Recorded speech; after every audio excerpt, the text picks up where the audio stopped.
2024 లేదా 25లో డిగ్రీ లేదా బీటెక్ చదివారా? సాఫ్ట్‌వేర్ జాబ్ కోసం ఎదురు చూస్తున్నారా? అయితే కోడ్ జ్ఞాన్ 100 డేస్ కోర్సులో చేరండి, జాబ్ సాధించండి. నమస్కారం ఉమా గారు. నమస్తే అమ్మా.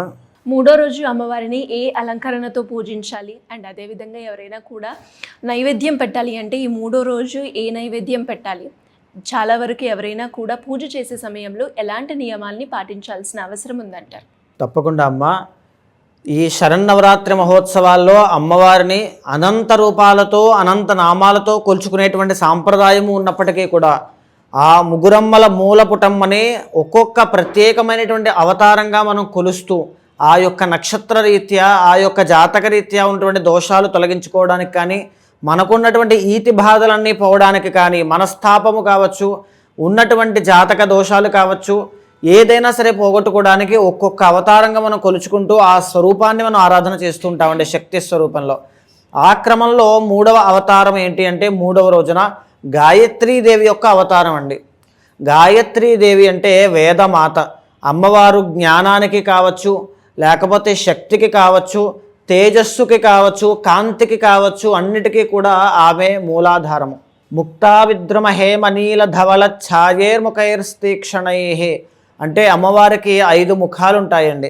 ఆ ముఖాల పేర్లు ఏమిటి అంటే ముక్తా విద్రుమ హేమ నీల ధవళ ఛాయేర్ముఖైర్స్తీక్షణై యుక్తా బిందు నిబద్ధరత్నముకుటాన్ తత్వార్థవర్ణాత్మికాం.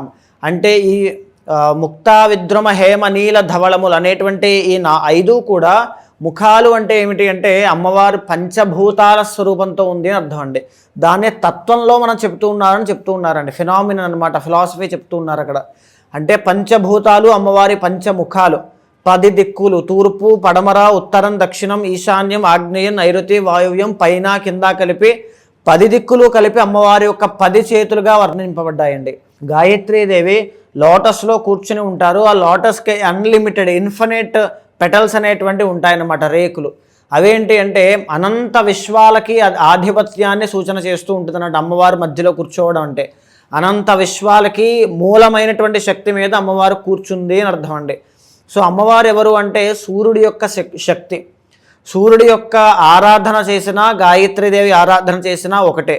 కానీ గాయత్రీదేవి అనేటువంటి ఆమె తొందరగా సిద్ధించేటువంటి మూలమంత్రంగా 24 అక్షరాల మూలమంత్రము 24 దేవతలుగా చెప్పబడి ఉందన్నమాట. సో ఇక్కడ ఏంటి అంటే గాయత్రీదేవి యొక్క ఆరాధన ఎవరు చేసినా నిత్యం రక్షా కవచంలో ఉంటారండి. ఎలా ఉంటారట అంటే వాళ్ళు ఎన్ని కష్టాలు పడుతున్నా, లేకపోతే ఎన్ని దుఃఖాల్లో ఉన్నా, ఎంత దరిద్రంలో బాధపడుతూ ఉన్నా, ఎంతమంది శత్రువులు ప్రమాదాలు పొంచి ఉన్నా సరే గాయత్రీదేవి యొక్క స్మరణ దర్శనము ప్రార్థన స్తోత్రం అన్నీ కూడా అక్కడ మునిగిపోయేటువంటి వాడిని కూడా లేపి కూర్చోబెడతాయండి గట్టు మీద. అంతటి శక్తివంతమైనటువంటి స్వరూపము.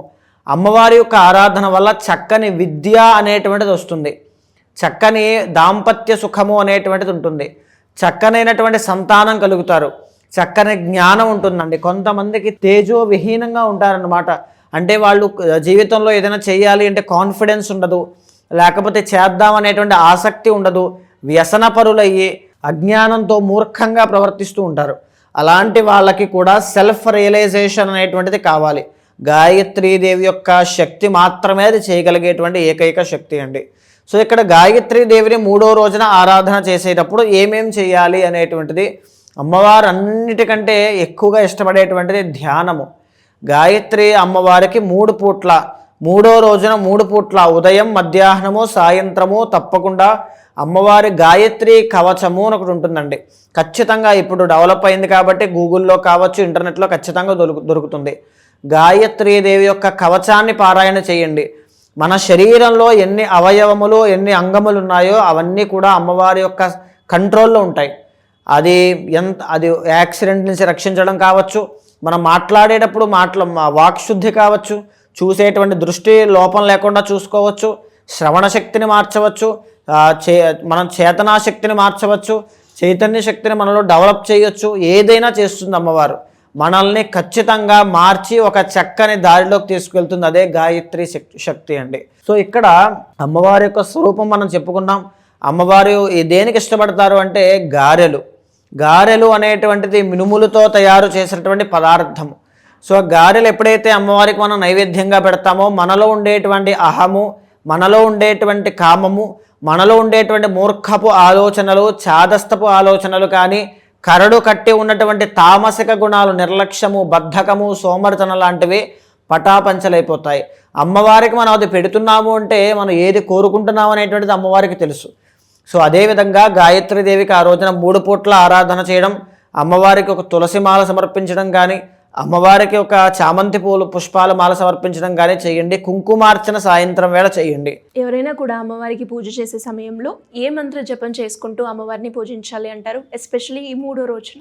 తప్పకుండా అమ్మ, అమ్మవారు గాయత్రి మూలమంత్రం చాలామంది ఉపదేశం లేకుండా కూడా చదువుతూ ఉంటారు. అలా చదవడం మంచిది కాదు. ఎక్కడ స్వరం ఉంటుంది, ఎక్కడ అనుదాత్తము, ఎక్కడ ఉదాత్తం అనేటువంటివి ఉంటాయి. కాబట్టి అలా కాకుండా లలితా సహస్రనామము అనేటువంటిది 16 సార్లు కానీ 24 సార్లు కానీ సాయంత్రం వేళ 3వ రోజున పారాయణ చేయండి. ఏదైతే అనుకుంటున్నారో, ఈవెన్ మీకు ఒక విషయం అండి, మీరు చదివితే మీకు మాత్రమే ఫలితం వస్తుంది అనేటువంటిది కాదు. మీరు ఎవరికి సంబంధించిన వారో వాళ్ళకి కూడా ఫలితం అనేటువంటిది వస్తుంది. మీ ఆలోచన మారితే 10 మందికి ఆలోచన పంచుతారు. సత్సాంగత్యము అంటారండి దీన్నే. సో ఖచ్చితంగా మీ ఇంటిల్లపాది సుఖ సంతోషాలతో గాయత్రీదేవి యొక్క ఆరాధన వల్ల ఉంటారు. థ్యాంక్ యూ అమ్మగారు, థ్యాంక్ యూ సో మచ్. నమస్తే అమ్మ.